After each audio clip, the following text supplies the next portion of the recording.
వివిధ భారతి యూట్యూబ్ ప్రేక్షకులకు స్వాగతం, సుస్వాగతం. ఓం శ్రీ గణేశాయ నమః. ఓం శ్రీ సరస్వత్యే నమః. శ్రీ గురుభ్యో నమః. ఓం శ్రీ పరమాత్మనే నమః. వసుదేవసుతం దేవం కంసచాణూరమర్దనం దేవకీ పరమానందం కృష్ణం వందే జగద్గురుం.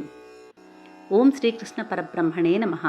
శ్రీమద్భగవద్గీత అథ ద్వితీయోధ్యాయః సాంఖ్యయోగః. మనము ఇంతకుముందు భాగంలోని 21 మరియు 22వ శ్లోకములు ఒక్కసారి చదువుకుందాం. వేదా వినాశినం నిత్యం యయేనమజమవ్యయం కథం స పురుషః పార్థ కం ఘాతయతి హంతికం. వాసాంసి జీర్ణాని యథా విహాయ నవాని గృహాతి నరోపరాణి తథా శరీరాణి విహాయ జీర్ణాని అన్యాని సంయాతి నవాని దేహి. మనం ఇప్పుడు 23వ శ్లోకం నేర్చుకుందాం. నేను నిదానంగా చెప్తాను, నాతో మీరు పలకండి. నైనం ఛిందంతి శస్త్రాణి నైనం దహతి పావకః నచైనం క్లేదయం త్యాపః న శోషయతి మారుతః. నైనం ఛిందంతి శస్త్రాణి నైనం దహతి పావకః నచైనం క్లేదయం త్యాపః నశోషయతి మారుతః.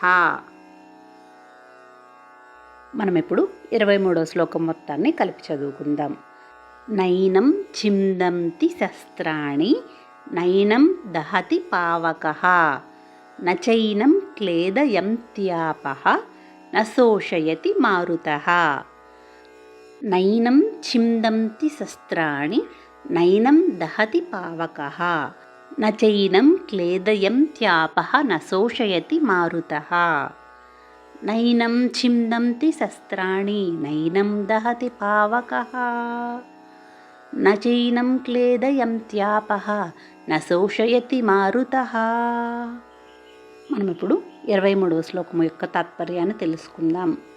ఈ ఆత్మను శస్త్రములు ఛేదింపలేవు, అగ్ని దహించలేదు, నీరు తడుపలేదు, వాయువు ఆరిపోవునట్లు చేయలేదు అని ఈ శ్లోకము యొక్క తాత్పర్యము.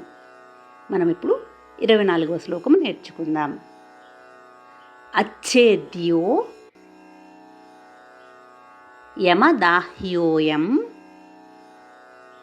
అక్లేద్యో శోష్య ఏవచ